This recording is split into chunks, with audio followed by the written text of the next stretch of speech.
By the middle of the 20th century, the martial arts landscape had calcified. Ancient disciplines, practiced for thousands of years, had settled into strict, flowery traditions that prioritized memorized routines over practical, real-world combat. A similar rigidity defined the media landscape in the West. During the 1950s and 60s, Hollywood systematically relegated Asian actors to highly restrictive boxes, deploying them entirely as subservient caricatures or purely as comic relief. Born in San Francisco and raised in Hong Kong, Bruce Lee was practically built to disrupt these entrenched systems. He was a cha-cha champion, a child actor with 20 films under his belt, and a dedicated Wing Chun student under the strict tutelage of Master Ip Man. Growing up steeped in these highly structured classical environments, both in cinema and in combat, gave him a unique vantage point. His dual identity across two cultures set the stage for a lifelong intellectual rebellion. At the age of 18, Lee boarded a steamship back to America, arriving in Seattle with exactly $100 in his pocket. He brought with him a wildly ambitious, twofold vision. He intended to dismantle the reliance on fixed martial arts styles and prove that an Asian man could carry a major Western film as a heroic lead. In the cultural climate of the 1960s, attempting either of these goals was considered a structural impossibility. Gatekeepers controlled the studios, and traditional masters controlled the dojos. Lee's journey forward would require a deliberate intellectual war against both barriers. While studying philosophy at the University of Washington, Lee began integrating Eastern thought with intense Western pragmatism. He analyzed boxing, fencing, and kinesiology, searching for pure physical efficiency.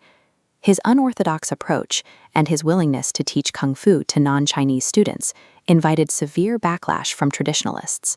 This tension culminated in a defining 1964 challenge match in Oakland, where a grueling fight made him realize his classical training was actually slowing him down.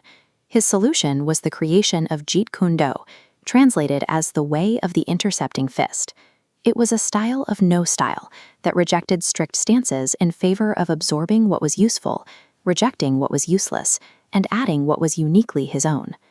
Jeet Kune Do functioned as a scalable philosophical framework. It taught that accumulating classical forms only anchored a fighter down. To overcome any strict system, you had to become completely adaptable. Applying this adaptability proved difficult in Hollywood.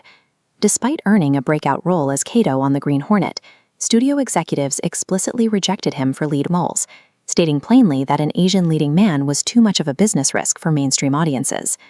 Then, in 1970, a severe barbell training injury damaged his sacral nerve.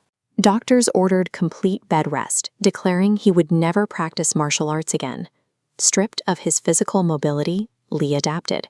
He spent his months bedridden compiling his thoughts, ultimately writing his intellectual masterpiece, Tao of Jeet Kune Do. By writing while bedridden, Lee maintained his momentum through a career-ending injury.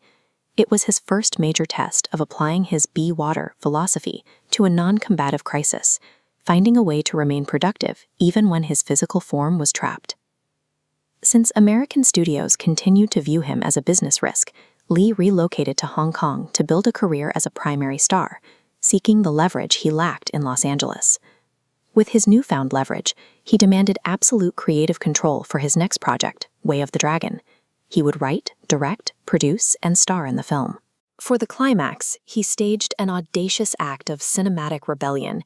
He moved the production to Italy to clandestinely shoot a pure, weaponless gladiator fight inside the actual Roman Colosseum. The massive international success of these films forced Hollywood's executives to finally relent. They dismantled their previous racial barriers to partner with Lee, resulting in the historic co-production, Enter the Dragon.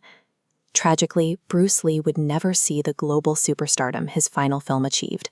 On July 20th, 1973, he died suddenly from a cerebral edema at the age of 32, just weeks before Enter the Dragon premiered. That heartbreak compounded exactly 20 years later, when his son, Brandon Lee, died in a tragic accident on a Hollywood film set. These events left the family's legacy as a series of unanswered questions, though Lee's written philosophy continued to circulate long after his death. Yet, in cinema, his brief career proved definitively that Asian actors could command the screen as heroic leads, forcing the studios to rewrite their casting rules. And in the realm of combat, his intellectual rebellion laid the blueprint for modern mixed martial arts. This is a peer-reviewed academic paper published in the Journal of Sport and Human Performance.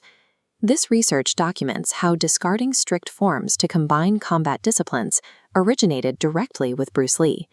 The concepts of Jeet Kune Do translate into the Ultimate Fighting Championships framework. The documentation explicitly traces modernized training concepts of blending striking and grappling to his teachings. What began as a highly controversial approach to traditional fighting is now the undisputed global standard for professional combat. Lee succeeded because he refused to stay static.